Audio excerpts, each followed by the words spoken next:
Shah Iran हर दूसरे माह पाकिस्तान का दौरा करते थे और पाकिस्तान की तरक्की को हैरत से देखते थे। फलस्तीन के लिए पहली आलमी आवाज भी हमने उठाई थी। शाम, उर्दन और मिस्र की सिफारतकारी, आजादी और बहाली में भी पाकिस्तान का अहम किरदार था। सऊदी अरब में 1970 तक पाकिस्तान से ज़कात जाती थी और सऊदी शहरी खाना काबा में पाकिस्तानियों के रिज्क में इजाफे के लिए दुआएं किया करते थे।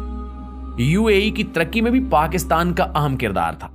दुनिया की चौथी बेहतरीन एयरलाइन यानी एमिरेट्स का कोड EK है और इसका K कराची है। ये एयरलाइन कराची से स्टार्ट हुई थी। हमने इन्हें जहाज भी दिया था और अमला भी, लिहाजा ये आज भी अमारात कराची है।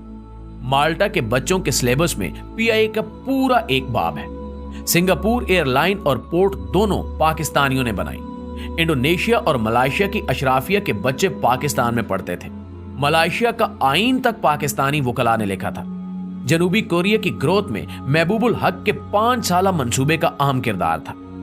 भारत 1990 की दहाई में पाकिस्तान से बिजली खरीदता रहा और मनमोहन सिंह ने शाइनिंग इंडिया का पूरा मंसूबा पाकिस्तान से लिया था।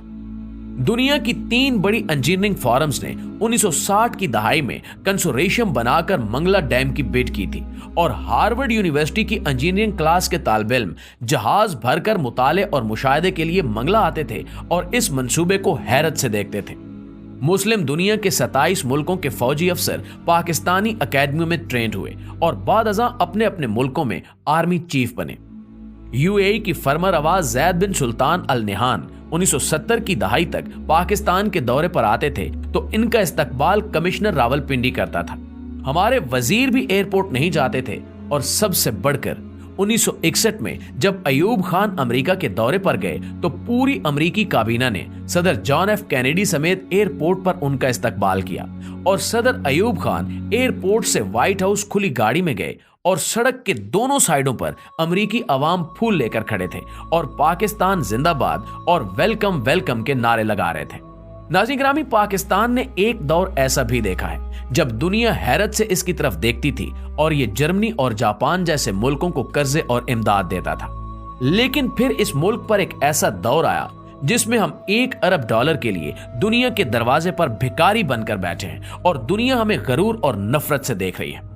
एक वक्त था जब हम वीजे के बगैर पूरी दुनिया में सफर करते थे और एक वक्त अब है जब हमें अफगानिस्तान के वीजे के लिए भी कतारों में खड़ा होना पड़ता है। ऐसा क्यों हुआ? क्या कभी हमने सोचने की जहमत की है? हमें मानना पड़ेगा कि हमने बड़ी मेहनत और जदोजहद से इस मुल्क को तबाह बर्बाद करके रख दिया है। मगर सवाल फिर भी वही है कि क्या हमारे पास वापसी की कोई गुंजाइश है? तो जी हां, अभी भी वक्त हाथ से नहीं निकला। हम ताहाल एक कौम है और हमारा जोग्राफिया भी बहाल है। लिहाजा हम आज अगर नींद से जाग उठे, हम आज अपने हाल पर रहम करें तो हम 10 से 20 वर्षों में दोबारा उस लेवल पर आ सकते हैं जिस पर हम दूसरे मुल्कों को इमदाद और कर्जे दें। लेकिन इसके लिए हमें चंद बड़े फैसले करना होंगे। कोई भी सियासतदान 2 या हद 3 से ज्यादा मुद्दत तक वजीर आजम ना रह सके और मुल्क को बिजनेस फ्रेंडली बनाया जाए। कोई भी शहरी या गैर मुल्की मुल्क में कंपनी खोल सके और कारोबार कर सके और हुकूमत उसे 5 साल तक टैक्स की रियायत दे। हम फौरी तौर पर आबादी कंट्रोल करें और 30 साल की उम्र तक तमाम लोगों को हुनरमंद भी बनाएं।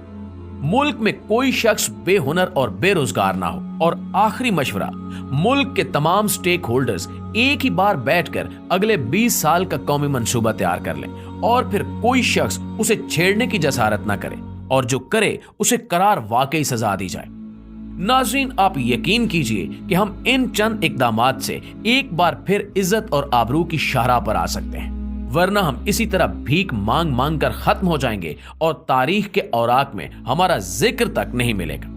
आखिर में दुआ है कि अल्लाह ताला इस कौम पर, अल्लाह ताला इस वतन पर अपना रहम व करम नाजिल फरमाए। आमीन सुमा आमीन।